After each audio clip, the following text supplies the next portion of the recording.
So, quite a while ago now, we put our heads down and we learned how to make day metro faster. But some people were asking me about the night section of this kingdom, and to be completely honest, initially I wasn't going to touch on it much, but after some deliberation and a lot of comments between myself and some other gamers over in my Twitch chat, I added it to the list, and now you're watching it, so I guess in a way, you have them to thank. Speaking of, if you haven't already, I do recommend checking out my Twitch channel. We have a really chill time over there. We discuss a lot of ridiculous things and poke each other's brains quite a bit, and it's always a fun time. You can check the schedule page on my Twitch to see when I'm live in your own time zone. Or alternatively, if you live in a time zone where it just doesn't line up, which is most of them, but you still want to join the community, consider joining the Discord. There's a whole plethora of gamers in there that would be happy to see you pop in. But anyway, there's no need to stretch this out any further. Let's get right into it. Similar to the beginning of Day Metro, as you're skipping the beginning cutscenes and the like, hold towards the right on your right analog stick so the camera is pushing like so. This will enable you to move it before you gain control of Mario, just to make things a little easier. Then once you do gain control of Mario, buffer a spin pound, and spin pound straight ahead up this ramp. Roll boost 3 times, then begin a triple jump. Then landing it up on this raised part of the girder, then continuing with a direct line to the wire, begin another triple jump. Then once you're close enough, hold towards the wire, and spin throw and dive. Diving here has 2 benefits. 1, it can make your spin throw reach just a little further if you're a bit far back. Or 2, if your spin throw doesn't connect, it can actually save you because you'll dive onto the platform. Anyway, once you've captured the wire, simply hold forward on the analog stick to shoot ahead as soon as possible, and as soon as you exit the wire, dive and begin roll boosting. If you get good boosts here, you can usually fit in like 9 or 10 rolls. Then, jumping up and diving onto this awning.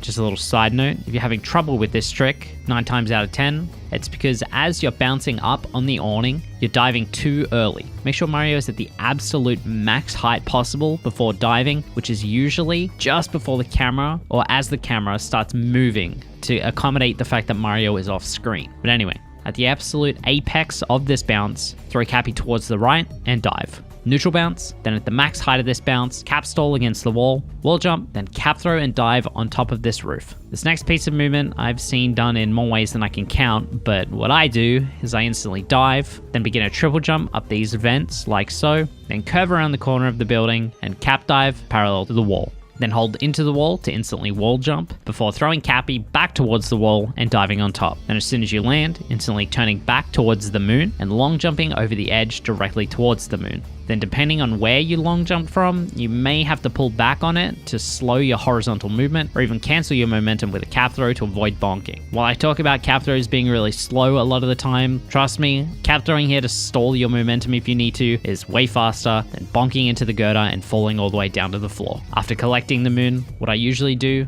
mostly subconsciously, but still, I begin to run forward and slightly left, then more or less line Mario up with this line in the girder before walking over the edge and jumping off it, continuing towards the left before cap diving towards the roof again, then sort of straightening out and diving back up onto the roof. Then roll boosting twice to end up over the edge, then fall through the air, aim towards the Goomba, before finally cap diving and diving onto it to bounce off its head. Then simply diving up to the next level of the roof. Roll boost 3 times, avoiding the Goomba if it's in your way, then spit throw roll cancel towards the wire to capture it. As soon as you come out of the wire capture, holding up left on the analog stick, instantly dive, then roll boost once. Once you come out of the roll, jump and dive onto this girder.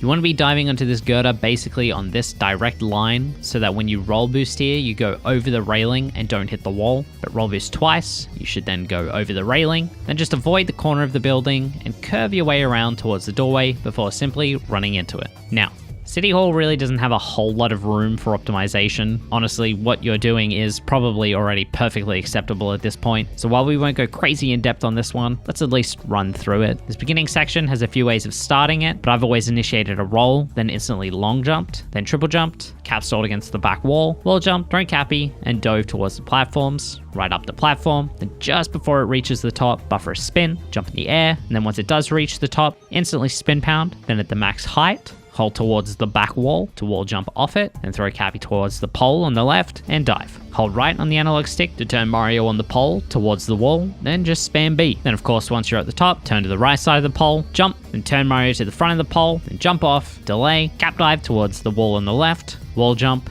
throw Cappy towards the chest, and then dive towards it or just hold forward to land up on the platform and then jump into and grab the moon. Once collected, cap dive towards the right, and then land on this raised platform, then long jump towards the camera. Just before the camera starts swinging around, cap dive and dive, then turn the camera, then simply roll boosting out the door. Now, this next piece of movement, from the doorway to wire, for whatever reason, has always been close to impossible for me. I honestly have no idea why it's so impractical, but anyway, I'll try my best to go over it at least. Once you gain control of Mario, spin pound out the doorway and roll cancel towards the right, making sure of course to grab the checkpoint as you do require it in Day Metro. Then, in a perfect world, you'll have a good angle and maintain all of your momentum, and shake your controller so Cappy returns to Mario, and turn the corner. Then jump up towards the wire and spin throw to capture it. Again, if I don't constantly practice this, I probably get it like 5% of the time, but really there isn't anything else you can do for this movement that's any easier while still being fast. So you can either not care and just trot your way around the corner, or you can give it a go and hope for the best.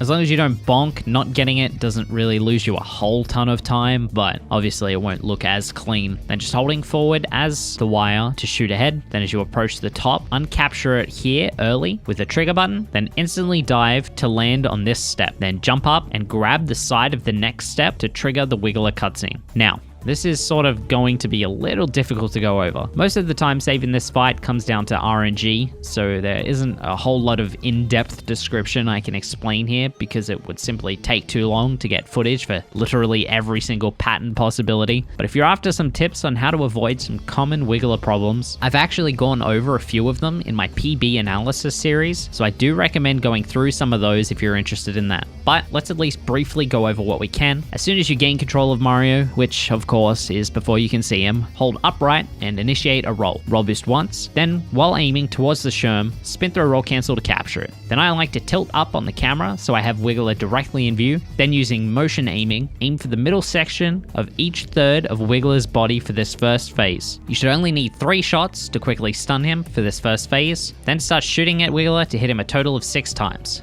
This quick first phase sniping is a little awkward to get used to, but what I can recommend is making sure you have your camera sensitivity in the settings up to its absolute maximum, as well as your motion sensitivity up to its maximum as well. There's a common misconception that this setting actually makes rolls more sensitive, but that's not correct. All this sensitivity option does is make things like motion aiming while in the Sherm way faster. So when it comes to Wiggler in Night Metro, having a faster motion sensitivity makes it a lot easier, because obviously you can aim a lot faster and what have you. But anyway, once you finish with the first phase, make your way as the Sherm to the corner of the 2 buildings towards the upright of your current position. Wait for Wiggler to run all the way past you. I like to wait until his body is completely gone. This is to stop the angle you get in the next running phase from actually getting too close and dealing damage to you, which loses you time. Then begin moving along the wall as the Sherm and dig yourself into this corner. Then once that is completed, move the Sherm a little towards the right in front of these windows and just stand there until Wiggler starts charging at you. We set up here so Wiggler doesn't have to move around the buildings to get into position before spawning for the next cycle, but once he does start charging, simply move out of the way and begin backing up to put some distance between yourself and the building so you can see all of it, as you'll need to aim at Wiggler. Once he spawns, he'll shoot out these orbs. The most important thing to know for this is to never shoot the last orb that he spawns. That last orb is actually how the game determines when Wiggler should stop moving, so if you destroy it early, you won't have as long to shoot at his body, which may cause you to 3-cycle. But once the orbs do begin spawning, I usually like to shoot all of them but the last 2 if I can. This is because by the time you get to those last 2, you're left with just enough time to start aiming towards Wiggler before he becomes hittable. Then it all just comes down to shooting as many of the middle sections as you can. The less bullets you have to fire in succession, the better, and the more orbs you can take out with each bullet, obviously the better as well. I wish there was more I could directly say for this part of the fight, as it is the part that either saves you time or loses you quite a lot of it, but any choices you make here completely depend on the pattern you get, and that's completely RNG, so there isn't a whole lot that I can say that fits every pattern because a majority of them are really jank. But again, I do recommend scrubbing through some of my PB analysis videos, as I do go pretty in depth about some of the patterns that do get shown in those videos. But just like before, once Wiggler has been stunned, begin shooting at him to trigger the cutscene. Then once the moon spawns, as soon as you gain control of Mario, initiate a roll, then roll cancel and jump into the moon.